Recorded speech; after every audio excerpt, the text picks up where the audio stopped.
Welcome to Blackboard Education. Friends, आज के हमारे डिस्कशन का टॉपिक होगा आईएसी विक्रांत। इंडियन नेवी का ये सेकंड एयरक्राफ्ट कैरियर विक्रांत के बारे में आप ये आर्टिकल देख पा रहे होंगे। First made in India aircraft carrier to be commission next year, says Rajnath Singh. एक दूसरा आर्टिकल है द इकोनॉमिक्स टाइम का, Indian navy to get it first indigenous aircraft carrier INS Vikrant next year.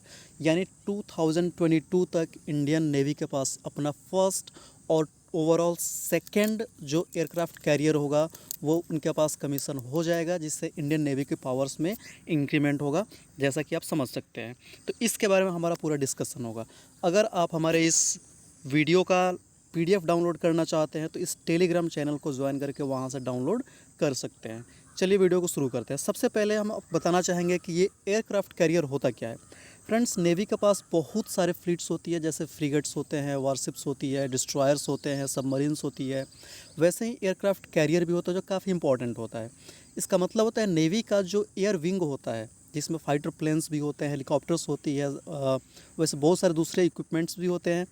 तो जो एयरक्राफ्ट कैरियर होता है वो बेसिकली समंदर के बीचों बीच, जो समंदर के बिल्कुल सतह पर फाइटर प्लेन्स के लैंडिंग और टेक ऑफ का एक स्पेस प्रोवाइड करती है। और ये काफ़ी ज़्यादा हैविली कॉस्टली होती है, जिसकी वजह से इसके नंबर्स कुछ गिने चुने देशों में ही देखने को मिलते हैं। तो इंडिया के पास अपना ऑलरेडी एक आईएनएस विक्रमादित्य करके एयरक्राफ्ट कैरियर अभी सर्विंग है, और इंडिया अपना सेकेंड और first indigenously develop IAC Vikrant के ऊपर काम कर रहा है, जिसके बारे में हमारा डिस्कशन होगा। तो देखिए इसके बारे में क्या क्या डिस्कशन है, हम आगे बढ़ाते हैं इसको। अभी जो ये नया एयरक्राफ्ट कैरियर है जिसका नाम रखा गया है आईएनएस विक्रांत या ISU-1, ये आत्मनिर्भर भारत का ही एक हिस्सा होगा, जिसके तहत हम इसको पूरी तरीके से इंडिया में ही इंडियन टेक्नोलॉजी के सहारे डेवलप कर रहे हैं। ये 2022 तक इंडियन नेवी में कमीशन हो जाएगा, ऐसा अनुमान लगाया जा रहा है, जब ये अपने सारे ट्रायल्स को सक्सेसफुली कर लेगा तब।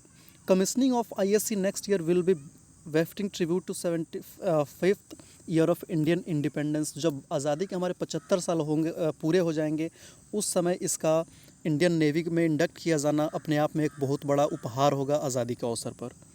चलिए आगे बढ़ते हैं। अभी अगर आज के सिनेरियो में देखें तो इंडिया के पास सिर्फ एक ऑपरेशनल एयरक्राफ्ट कैरियर है, that is called INS Vikramaditya.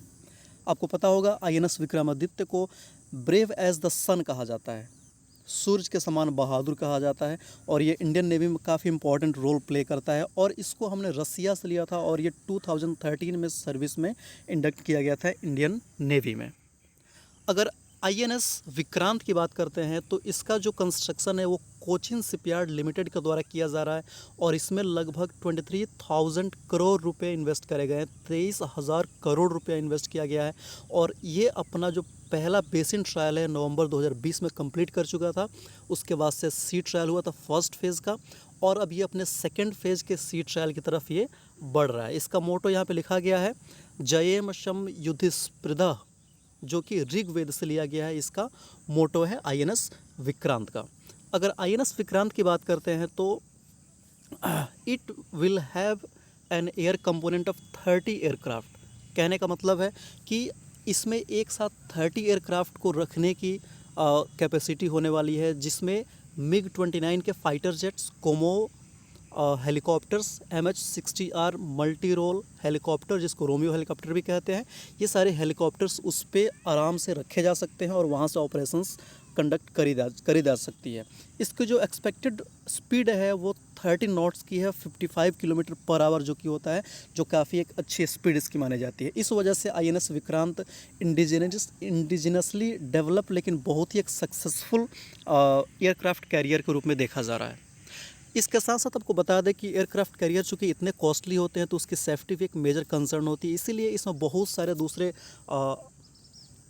Equipments भी लगे होंगे जो कि इसको अच्छी तरीके से सेफ्टी प्रोवाइड करने में कैपेबल होने वाले हैं।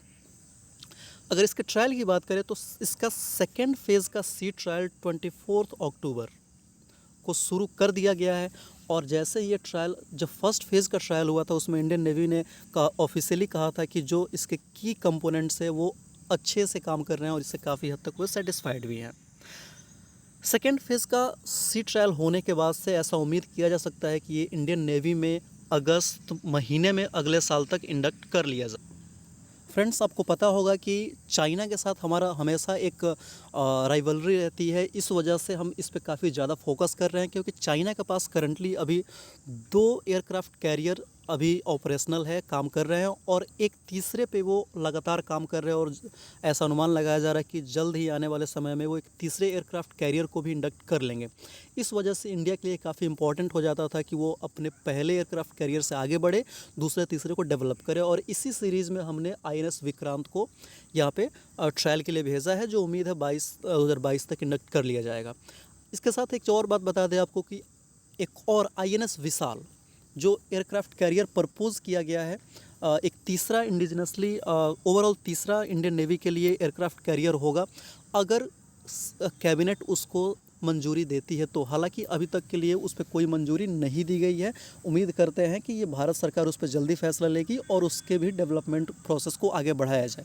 अगर ऐसा होता है तो INS विशाल भारतीय नौसेना का तीसरा एयरक्राफ्ट कैरियर बन सकता है। हालांकि अभी इस पर कुछ भी कहना बहुत जल्दबाजी होगा। आई होप आपको ये वीडियो अच्छा लगा होगा। Thank you for watching. Thank you very much.